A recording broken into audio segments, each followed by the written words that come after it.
हाय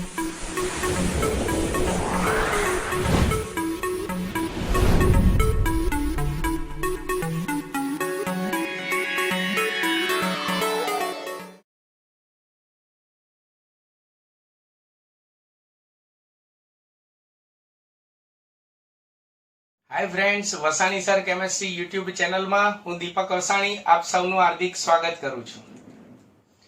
આજે આપણે આ ચેપ્ટર 4 માં વેગ નિયમ એટલે શું તેને આપણે ઉદાહરણ દ્વારા સમજીશું। આ થિયરી ભણીએ મિત્રો। આ થિયરી આ લેક્ચર ને છેક એન્ડ સુધી જોજો, કારણ કે આ થિયરી માં વચ્ચે વચ્ચે હું જે સૂચના આપું એ ખૂબ જ અગત્યની હશે। मारो वीडियो तमने केवो लाग्यो तेना विषे तमे जरूरथी कमेंट करजो। मारा वीडियो ने लाइक अने सब्सक्राइब करवानुं पण भूलता नहीं। चलो वेग नियम एटले शुं समजावो। तो सौथी पहेला तो वेग नियमनी व्याख्या आवे, जे अत्यारे हुं समजावुं तो खबर ज नहीं पड़े। एटले पहेला आपणे एनी व्याख्याने सामान्य रासायनिक समीकरण वडे भणीए, पछी एना उदाहरण आपું। दाखला तरीके हूँ एक सामान्य रासायनिक प्रक्रिया लखू जेनु समीकरण ए मोल जेटलो प्रक्रियक ए वत्ता बी मोल जेटलो प्रक्रियक बी गिव्स सी मोल जेटली निपज सी वत्ता डी मोल जेटली निपज डी छे। आ एक रासायनिक समीकरण छे। हमणा आपणे रासायनिक प्रक्रिया वेग पर असर करता परिबळो आगळना विडियो लेक्चर में भण्या। एमां असर करतुं परिबळ हतुं प्रक्रियकोनी सांद्रता। जेम प्रक्रियकोनी सांद्रता वधारे होय तेम प्रक्रिया वेग वधारे होय, जेम प्रक्रियकोनी सांद्रता ओછી होय तेम प्रक्रिया वेग ओछो होय। एक व्यवहारु उदाहरण आपूं। आपणा खिस्सामां रूपियानुं बंडल छे, तो जेम रूपियानी सांद्रता वधारे, रूपियानी थप्पी वधारे एम वापरवानो वेग वधारे, जेम रूपियानी थप्पी ओછી होय तेम वापरवानो वेग ओछो होय। तो एज रीते कोई पण रासायनिक प्रक्रिया वेग होय, हूँ प्रक्रिया वेग हवे आखाथी चेप्टर में प्रक्रिया वेग लखुं एटले कयो समजवानो छे त्वरित। तो व्यवहारु उदाहरण आपी एनी जेम अहींया कोई पण प्रक्रिया वेग जे होय ये हमेशा प्रक्रियकोनी सांद्रताना, जेम के एक प्रक्रियक होय तो एनी सांद्रताना समप्रमाणमां होय। जो बे प्रक्रियक होय तो बंने प्रक्रियकोनी सांद्रताना गुणाकारना समप्रमाणमां होय। त्रण प्रक्रियक होय तो त्रण प्रक्रियकोनी सांद्रताना गुणाकारना समप्रमाणमां होय। એટલે प्रक्रियकोनी टूंकमां सांद्रता वधारे तो प्रक्रिया वेग वधारे, प्रक्रियकोनी सांद्रता ओછી तो प्रक्रिया वेग ओछो। टूंकमां कोईपण रासायनिक प्रक्रिया वेग ए प्रक्रियकोनी सांद्रताना समप्रमाणमां होय। चलो चले छेनी निशानी दूर करीए अने बराबरनी संज्ञा लखीए तो आपणे अचळांक के मूकवो पड़े। एनी सांद्रता गुण्या बी नी सांद्रता। तो अहींया जे आपणे अचळांक के मूक्यो छे ए अचळांक के ने वेग अचळांक के कहे छे। तो क्लियर छे, प्रक्रिया वेग ए प्रक्रियकोनी सांद्रताना समप्रमाणमां होय। पण हवे मेन वस्तु, प्रक्रिया वेग ए प्रक्रियकोनी सांद्रताना समप्रमाणमां पण प्रक्रियकोनी सांद्रताना योग्य घातांकना समप्रमाणमां होय। अहींया आपणे घातांक लख्यो नथी। एक घातांक धारो के ए नी सांद्रतानी x घातांक, बी नी सांद्रतानो y घातांक लखूं तो आ रीते योग्य सांद्रताना योग्य घातांकना समप्रमाणमां होय। अने खास याद राखजो, ऑर्गेनिक में मैं SN1 અને SN2 प्रक्रिया चलावी ए पहेला शीखवाड्युं हतुं के आ प्रक्रिया वेगना सूत्रमां आ जे घातांक जे आवे ए हमेशा प्रायोगिक रीते नक्की थाय, समीकरण उपरथी नक्की ना थाय। आ घातांक हूँ पण नक्की ना करी शकूं के तमे पण नक्की ना करी शको, हमेशा प्रायोगिक रीते ज नक्की थाय। हाँ, आ जे घातांक जे छे એ આ તત્વયુગ્મિતિક ગુણાંક જેટલા હોય પણ ખરા અને ન પણ હોય. એટલે એવું ગોખી નહીં નાખવાનું કે અહીંયા આગળ a છે તો a ઘાત, b છે તો b ઘાત, હોય પણ એટલી ઘાતાંક મળે પણ ખરી, ન પણ મળે. એટલે ખાસ ખાસ ખાસ યાદ રાખજો કે પ્રક્રિયા વેગનું આ જે સૂત્ર લખ્યું એ હંમેશા પ્રાયોગિક રીતે નક્કી થાય, હંમેશા પ્રાયોગિક રીતે નક્કી થાય. ક્લિયર છે? કારણ કે એમાં ઘાતાંક પ્રાયોગિક રીતે નક્કી થાય. બીજું, આપણે પ્રક્રિયા વેગને સંજ્ઞામાં લખતા શીખ્યા છીએ. તો અહીંયા જો આપણે શબ્દમાં પ્રક્રિયા વેગ ન લખવો હોય તો કાં તો આના ઉપરથી લખવું હોય તો શું લખાય? 1/a d a ની સાંદ્રતા બાય dt બરાબર k ગુણ્યા a ની સાંદ્રતાની x ઘાત ગુણ્યા b ની સાંદ્રતાની y ઘાત. ચલો b ઉપરથી પ્રક્રિયા વેગ શબ્દમાં નથી લખવો, b ઉપરથી સંજ્ઞામાં લખવો હોય તો -1/b db ની સાંદ્રતા બાય dt કરી અને પછી એનું સૂત્ર લખી શકીએ. ચલો c ઉપરથી શબ્દમાં પ્રક્રિયા વેગ નથી લખવો, c ઉપરથી સંજ્ઞા લખવી છે તો નિપજ ઉપરથી એટલે +1/c. આગળના લેક્ચરમાં સંજ્ઞાઓ ભણી ગયા. dc ની સાંદ્રતા બાય dt, માત્ર પ્રક્રિયા વેગ છે એટલે ત્વરિત જ હોય એટલે d વાળી સંજ્ઞાઓ. અથવા પ્રક્રિયા વેગને સંજ્ઞામાં નથી લખવો, આના ઉપરથી સંજ્ઞા શબ્દમાં નથી લખવો, આના ઉપરથી સંજ્ઞા લખવી છે તો 1/d dd ની સાંદ્રતા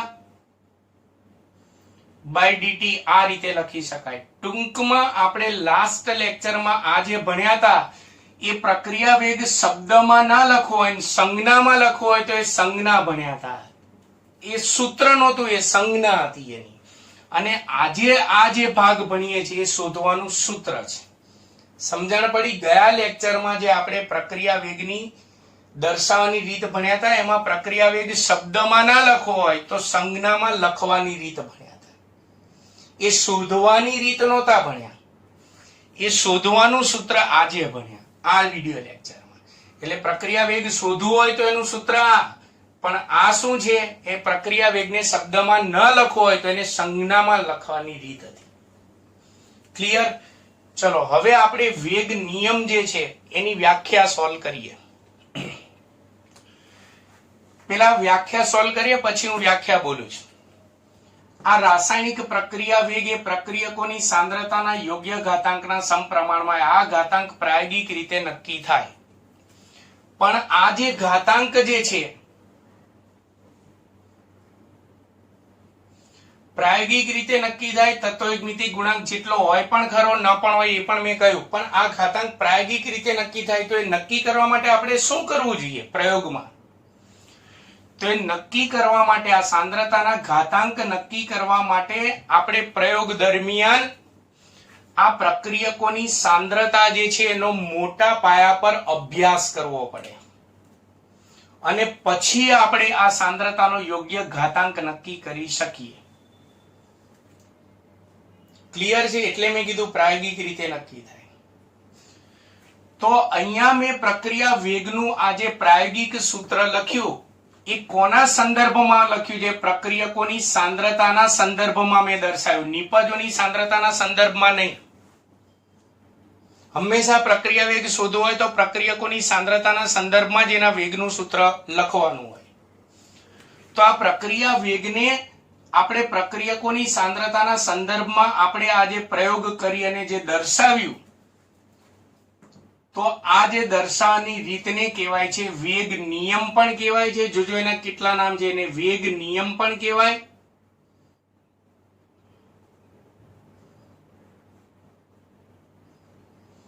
અથવા પ્રક્રિયા વેગને આપણે પ્રયોગ દ્વારા પ્રક્રિયકોની સાંદ્રતાના સંદર્ભમાં દર્શાવે તો તેને વેગ સમીકરણ પણ કહેવાય.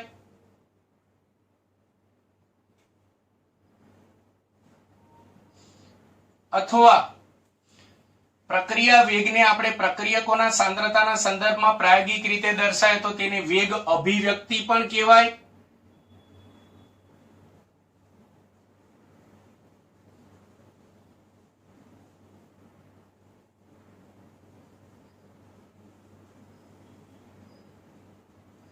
અથવા પ્રક્રિયા વેગને પ્રક્રિયકોના સાંદ્રતાના સંદર્ભમાં પ્રાયોગિક રીતે લખીએ તેને તો એ સમીકરણને વિકલનીય વેગ સમીકરણ પણ કહેવાય. વિકલનીય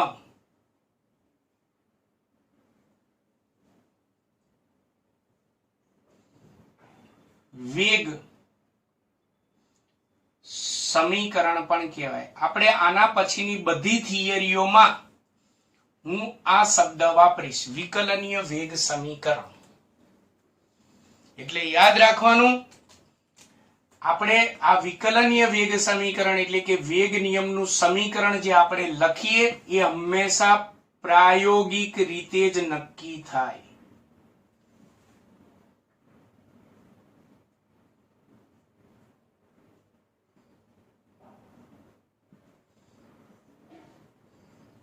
પ્રાયોગિક રીતે નક્કી થાય. અને બીજું મોસ્ટ ઇમ્પોર્ટન્ટ વસ્તુ યાદ રાખવાની કે એમાં સાંદ્રતાનો ઘાતાંક એ આ તત્વમિતિક ગુણાંક જેટલો હોય પણ ખરો અને ન પણ હોય. તો હું વેગ નિયમની વ્યાખ્યા બોલું છું. રાસાયણિક પ્રક્રિયા વેગને પ્રક્રિયકોના સાંદ્રતાના સંદર્ભમાં દર્શાવવાની રીતને, ફરીવાર બોલું છું, રાસાયણિક પ્રક્રિયા વેગને પ્રક્રિયકોની સાંદ્રતાના સંદર્ભમાં દર્શાવવાની રીતને વેગ નિયમ, વેગ સમીકરણ, વેગ અભિવ્યક્તિ અથવા વિકલનીય વેગ સમીકરણ કહે છે. સામાન્ય સમીકરણ આપ્યું. હવે એના ઉદાહરણ આપીએ. દાખલા તરીકે, ચલો તેના ઉદાહરણ અહીંયાથી સ્ટાર્ટ કરીએ, વાંધો નહીં. દાખલા તરીકે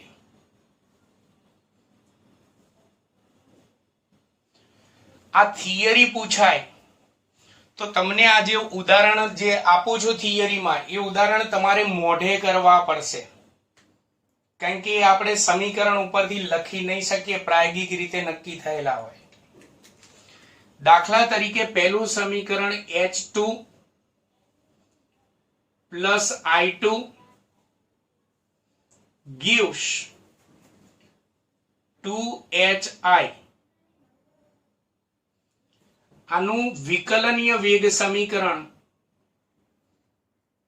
મારે પ્રાયોગિક રીતે હું જો નક્કી કરું તો અહીંયા પહેલા તો કહી દઉં, અહીંયા પ્રક્રિયા વેગ મેં શબ્દમાં લખ્યું છે. હું અહીંયા શબ્દમાં લખીશ આ થિયરીમાં. શબ્દમાં ના લખવું હોય તો સંજ્ઞા સ્વરૂપે લખી શકે. કેટલી સંજ્ઞા આવશે? કાં તો H2 ઉપરથી સંજ્ઞા લખી શકો, કાં તો I2 ઉપરથી, કાં તો HI ઉપરથી. પણ આ સૂત્ર જે છે આપણે મોઢે કરવાનું થિયરીમાં આપ્યું છે. કેમ? કારણ કે આ પ્રાયોગિક રીતે નક્કી થાય, હું પણ નક્કી ના કરી શકું. અહીંયા H2 ની સાંદ્રતા એનો પ્રાયોગિક રીતે ઘાતાંક નક્કી કરશો તો 1 મળશે, અને I2 ની સાંદ્રતાનો પ્રાયોગિક ઘાતાંક નક્કી કરશો તો પણ 1 મળશે. એટલે મોટા ભાગના વિદ્યાર્થીઓ પ્રશ્ન કરે કે સાહેબ અહીંયા 1 છે તો 1 તો આવ્યું, અહીંયા પણ 1 છે તો 1 તો આવ્યું. તો મેં હમણાં કીધું કે આ સાંદ્રતાના ઘાતાંક એ તત્વમિતિક ગુણાંક જેટલા હોય પણ ખરા, ન પણ હોય. બધી પ્રક્રિયામાં એવું જરૂર નથી કે અહીંયા તત્વમિતિક ગુણાંકો એટલી જ સાંદ્રતા આવે. આ હંમેશા પ્રાયોગિક રીતે નક્કી થાય. એટલે કદી તમને એવો વિકલ્પ નહીં પૂછાય, આ થિયરીમાંથી કદી એવો વિકલ્પ નહીં પૂછાય કે તમને સમીકરણ આપેલું હોય ને કીધું હોય કે તેનું વિકલનીય વેગ સમીકરણ અથવા તેનો વેગ નિયમ લખો. નહીં પૂછાય એવું.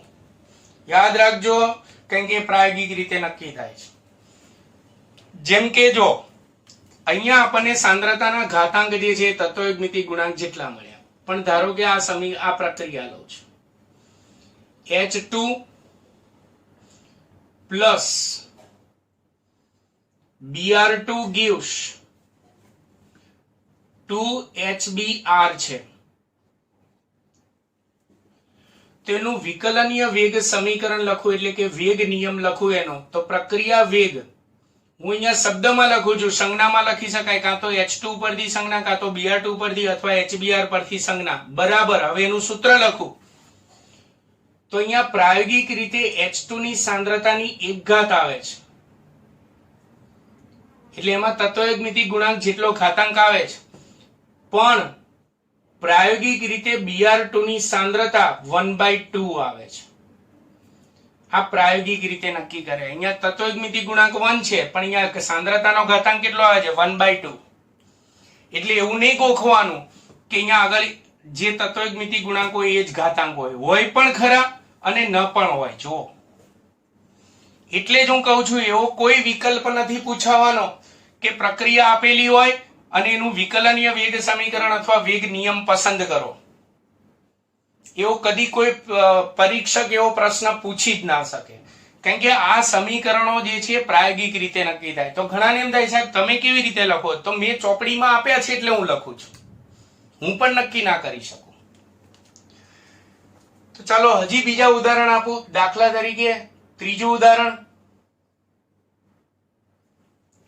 2NO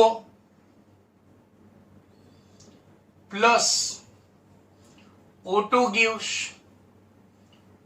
2NO2 છે. એનું વિકલનીય વેગ સમીકરણ અથવા વેગ નિયમનું ગાણિતિક સૂત્ર પ્રાયોગિક રીતે, તો એમાં NO ની સાંદ્રતાની પ્રાયોગિક ઘાતાંક 2 આવે છે અને O2 ની સાંદ્રતાની પ્રાયોગિક ઘાતાંક 1 આવે. તો જો આ સમીકરણમાં પણ આની જેવું થયું, તત્વયુગ્મિતિ ગુણાંક જેટલા જ આપણને ઘાતાંક મળ્યા છે, પણ બધામાં એવું જરૂરી નથી. જેમ કે હજી એક ઉદાહરણ લઉં. દાખલા તરીકે CH Cl3 વત્તા Cl2 gives CCl4 વત્તા HCl. કોઈ વિદ્યાર્થી મને એવો પ્રશ્ન ના કરતા કે સાહેબ આ પ્રક્રિયા છે એનું વિકલનીય વેગ સમીકરણ શું થાય? કેમ? હું નક્કી નહીં કરી શકું, પ્રાયોગિક રીતે નક્કી થાય. એટલે કોઈ એવા પ્રશ્નો ખોટા કરવા જ નહીં. આનું પ્રાયોગિક રીતે વિકલનીય વેગ સમીકરણ લખીએ તો પ્રક્રિયા વેગ બરાબર, અને હા બીજું, હું અહીંયા બધી જગ્યાએ પ્રક્રિયા વેગ શબ્દમાં લખું છું. જો શબ્દમાં ના લખવો હોય તો એની સંજ્ઞા આપણે આગળના લેક્ચરમાં શીખવાડી દીધી છે, એ સંજ્ઞા પણ લખી શકો. કે ચલો અહીંયા પહેલો પ્રક્રિયક CHCl3 છે, તો CHCl3 ની સાંદ્રતાની પ્રાયોગિક ઘાતાંક 1 મળે છે, એટલે તત્વયુગ્મિતિ ગુણાંક જેટલી જ મળે છે. પણ અહીંયા બીજો પ્રક્રિયક Cl2 જે છે એની પ્રાયોગિક ઘાતાંક 1/2 મળે છે. તો જુઓ તો અહીંયા તત્વયુગ્મિતિ ગુણાંક 1 છે પણ સાંદ્રતાનો ઘાતાંક કેટલો આવે છે? 1/2. આ પ્રાયોગિક રીતે નક્કી થયેલો છે. નંબર 5, દાખલા તરીકે સમીકરણ લખું છું CH3COO C2H5 વત્તા H2O gives CH3COOH વત્તા C2H5OH. જો આ સમીકરણમાં આ પ્રક્રિયા માટે વિકલનીય વેગ સમીકરણનું પ્રાયોગિક સૂત્ર લખવું હોય તો પ્રક્રિયા વેગ બરાબર, ફરી યાદ કરો, શબ્દમાં ના લખો. હું શબ્દોમાં લખીશ પણ શબ્દમાં ના લખવું હોય તો 1 2 3 ઉપરથી કોઈ પણ એક સંજ્ઞા લખી શકાય. સંજ્ઞા એક તો ઉપરથી નહીં લખવાનું આપણે કહેલું છે. તો અહીંયા પ્રાયોગિક રીતે વિકલનીય વેગ સમીકરણ લખવામાં આવે તો પહેલો પ્રક્રિયક CH3COO C2H5 ની સાંદ્રતાની 1 ઘાત મળશે પ્રાયોગિક રીતે, એટલે એના તત્વયુગ્મિતિ ગુણાંક જેટલી મળી. પણ બીજો પ્રક્રિયક H2O છે તો પ્રાયોગિક રીતે એની સાંદ્રતાની 0 ઘાત મળશે. અહીંયા તત્વયુગ્મિતિ ગુણાંક 1 છે, અહીંયા સાંદ્રતાની 0 ઘાત મળે છે. કોઈ પણ ની 0 ઘાત એટલે 1 થઈ જાય, એટલે આ પ્રક્રિયા વેગનું સૂત્ર લખવું હોય તો માત્ર આટલું જ થશે, CH3COO C2H5 ની સાંદ્રતાની 1 ઘાત. 1 ઘાત લખવાની જરૂર નથી, અહીંયા 0 ઘાત છે એટલે 1 થઈ જાય. એટલે જો મેં યાદ કરો લાસ્ટ લેક્ચરમાં કીધું હતું કે પ્રક્રિયા વેગની સંજ્ઞા H2 ઉપરથી નથી લગાતી, કારણ કે H2 ની સાંદ્રતા અચળ હોય, આપણે પ્રાયોગિક ઘાતાંક પણ એનો 0 આવે. ક્લિયર છે? તો આ થિયરીમાં ખાસ યાદ રાખવાનું, પહેલા તો વ્યાખ્યા મોઢે કરી નાખવાની કે પ્રક્રિયા વેગને પ્રક્રિયકોના સંદર્ભમાં પ્રાયોગિક રીતે લખવાની રીતને વેગ નિયમ, વેગ સમીકરણ, વેગ અભિવ્યક્તિ અથવા વિકલનીય વેગ સમીકરણ કહે છે. એ હંમેશા પ્રાયોગિક રીતે નક્કી થાય. એટલે તમારે આ થિયરીમાં જેટલા પણ ઉદાહરણ છે એમાં પ્રક્રિયા વેગ મોઢે કરવાના, એ પ્રાયોગિક રીતે નક્કી થયેલા છે. ક્લિયર? ચલો, આના પરથી આ જ પ્રશ્ન ઉપરથી દાખલા સ્વરૂપના મોસ્ટ આઈએમપી પ્રશ્ન ભણીશું આ વિડિયો લેક્ચરમાં. Most IMP.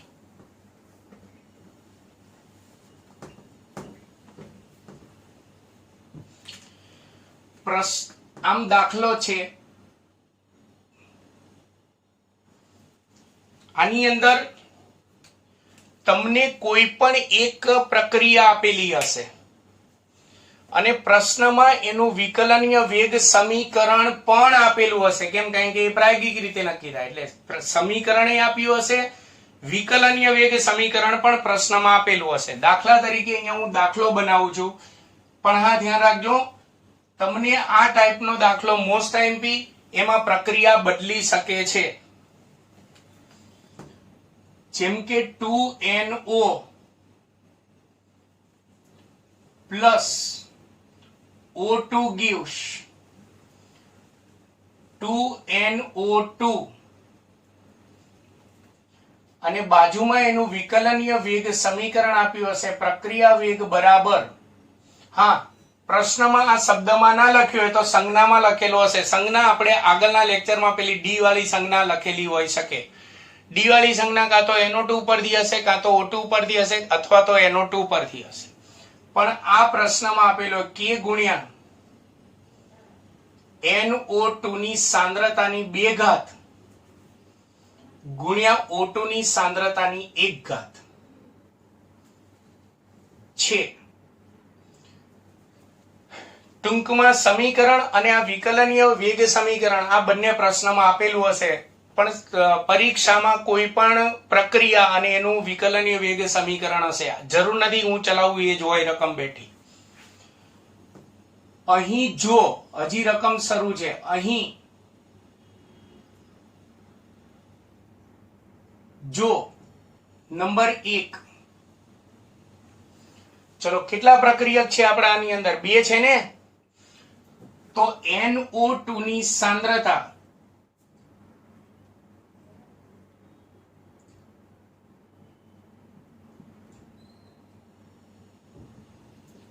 બમણી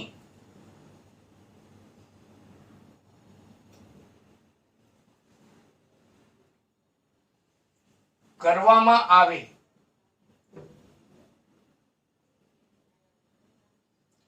તો, અને નંબર 2, એક જ દાખલામાં 2 પેટા દાખલા આપ્યા છે. બીજો કયો પ્રક્રિયક છે? O2. તો O2 ની સાંદ્રતા બમણી કરવામાં આવે તો આ પ્રક્રિયા વેગમાં અથવા તો પ્રક્રિયા વેગ પર C અસર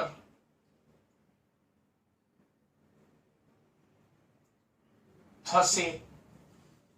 આ ટાઈપની રકમ પૂછાય. આ ટાઈપના દાખલા મોસ્ટ આઈએમપી. પણ એમાં ધ્યાન રાખજો, આ પ્રક્રિયકોની સાંદ્રતા આપણા દાખલામાં મેં એવું લખ્યું બમણી કરવામાં આવે તો, ઘણી વખત એવું કરી નાખે 3 ગણી કરવામાં આવે તો, 4 ગણી કરવામાં આવે તો, અડધી કરવામાં આવે તો, આવું પણ કહી નાખે. ટૂંકમાં બમણી, 3 ગણી, 4 ગણી, અડધી ગમે તેટલી કરે તો પ્રક્રિયા વેગ પર શું અસર થશે એ આપણે સમજાવવાનું છે. તો ચલો, સૌથી પહેલા તો આપણને રકમમાં જે પ્રક્રિયા વેગ આપ્યો હોય એ આપણે આ સાંદ્રતા બમણીને કરીએ પહેલાનો શરૂઆતનો પ્રક્રિયા વેગ છે. એટલે રકમમાં જે પ્રક્રિયા વેગ આપ્યો એને પ્રક્રિયા વેગ શરૂઆતનો R1 કહી દઈશું. જે રકમમાં આપેલો હશે NO2 ની સાંદ્રતાની 2 ઘાત ગુણ્યા O2 ની સાંદ્રતાની 1 ઘાત. હવે પહેલો દાખલો ગણીએ. નંબર 1 કે હવે જો આપણે આ NO2 ની સાંદ્રતા બમણી કરીએ તો આ પ્રક્રિયા વેગ ઉપર સી અસર થશે. તો અહીંયા NO2 ની સાંદ્રતા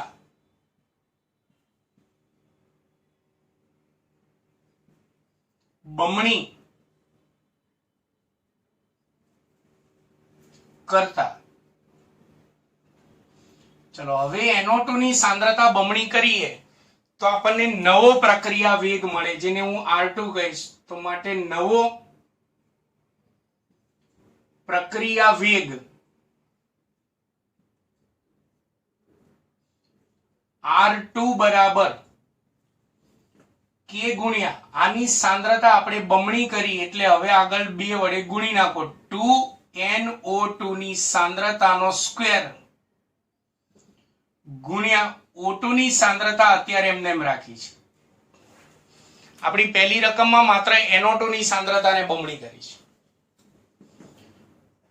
તો અહીંયા માટે R2 નવો પ્રક્રિયા વેગ R2 બરાબર, ચલો 2 નો વર્ગ કેટલો થાય 4, એ સંખ્યાને આગળ લઈ લો એટલે 4 ગુણ્યા K NO2 ની સાંદ્રતાનો સ્ક્વેર ગુણ્યા O2 ની સાંદ્રતાની 1 ઘાત. એટલે ટૂંકમાં અહીંયા સંખ્યા જે હતી એનો ઘાતાંક કરી અને આગળ ગુણી નાખો. તો તમે જો અહીંયા આટલું સૂત્ર એટલે શું આવ્યું R1 આવ્યું. તો માટે R2 બરાબર 4 ગુણ્યા R1 થયું. તો માટે પ્રક્રિયા વેગ પર શું અસર થાય એ લખવાની. તો માટે જો હું NO2 ની સાંદ્રતા બમણી કરું તો પ્રક્રિયા વેગ, નવો પ્રક્રિયા વેગ એ જૂના પ્રક્રિયા વેગ કરતા 4 ગણો થઈ ગયો. તો અસર લખવાની કે માટે પ્રક્રિયા વેગ 4 ગણો થશે. પ્રક્રિયા વેગ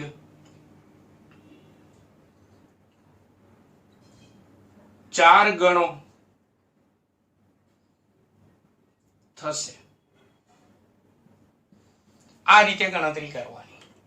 ટૂંકમાં રકમમાં જે પ્રક્રિયા વેગ આપ્યો એને R1 કહી દેવાનું, પછી સાંદ્રતા બમણી 3 ગણી અડધી જે પણ કીધું એટલું આગળ ગુણીને આગળ ઘાતાંક કરી નાખવાનું. ચલો એ રીતે બીજો પ્રશ્ન આપણને દાખલામાં એવું કીધું છે. બીજા પ્રશ્નમાં આમાં પહેલા પ્રશ્નમાં O2 ની સાંદ્રતા એમને એમ રાખવાની હતી, NO2 ની સાંદ્રતા બમણી કરવાની હતી. બીજા પ્રશ્નમાં NO2 ની સાંદ્રતા એમને એમ રાખવાની, O2 ની સાંદ્રતા માત્ર બમણી કરવાની છે. એટલે બીજા પ્રશ્નમાં O2 ની સાંદ્રતા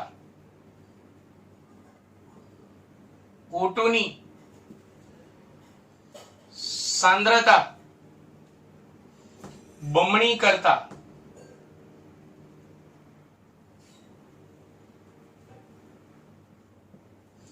નવો પ્રક્રિયા વેગ જેને હું R2 કહીશ. જોજો હવે ગણતરી માટે નવો પ્રક્રિયા વેગ R2 બરાબર, ચલો K ગુણ્યા NO2 ની સાંદ્રતા અત્યારે એમને એમ રાખી એટલે NO2 ની સાંદ્રતાનો સ્ક્વેર. પણ અહીંયા બીજા દાખલામાં O2 ની સાંદ્રતા બમણી કરી છે તો આમ 2O2 લખો. 3 ગણી કરતા એવું લખ્યું હોય તો 3 લખો, અડધી કરતા એવું લખ્યું હોય તો 1/2 લખો. જે પ્રમાણે આપણને રકમમાં કીધું એ પ્રમાણે આંકડો ગુણો અહીંયા. ચલો માટે R2 બરાબર, હવે અહીંયા 2 નો વર્ગ 4 થતો જેને આગળ લખ્યું, પણ અહીંયા 1 ઘાત છે એટલે 2 ની 1 ઘાત એટલે 2 જ થશે, એને આગળ લખો. બાકીના પદો એમને એમ KNO2 ની સાંદ્રતાની 2 ઘાત ગુણ્યા O2 ની સાંદ્રતાની 1 ઘાત થશે. તો વિચારો આ સૂત્ર કોનું આવી ગયું? R1 નું આવી ગયું. જુઓ તો માટે R2 બરાબર 2 ગુણ્યા R1 થશે. તો O2 ની સાંદ્રતા બમણી કરીએ તો આ નવો પ્રક્રિયા વેગ જૂના પ્રક્રિયા વેગ કરતા બમણો થઈ ગયો. તો માટે સી અસર થઈ તો એ લખવાની શબ્દમાં છેલ્લે, તો માટે પ્રક્રિયા વેગ બમણો થશે. આ રીતે તમને કોઈ પણ પ્રક્રિયાનો દાખલો પૂછાય, આટલું યાદ રાખવાનું. પ્રક્રિયા ગમે તે હશે પણ પ્રક્રિયા અને એનું વિકલનીય વેગ સમીકરણ આપેલું હોય. બીજું, સાંદ્રતા બમણી કરતા 3 ગણી કરતા ગમે તે કહેશે.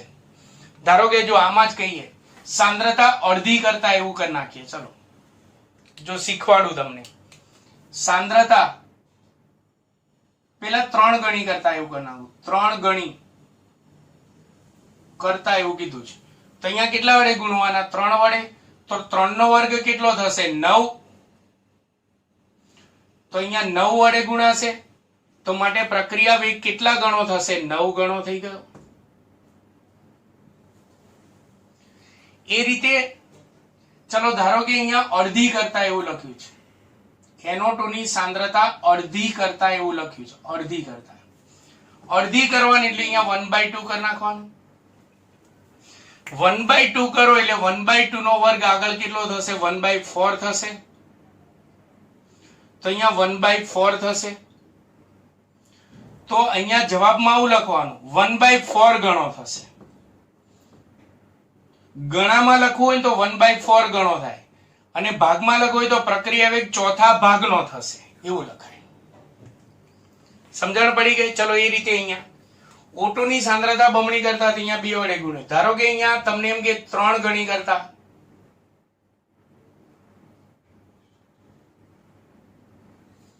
તો અહીંયા 3 વડે ગુણો તો 3 ની 1 ઘાત એટલે 3, તો આગળ 3 થશે. તો અહીંયા 3 કરો તો કેટલા ગણો થશે? બોલો 3 ગણો.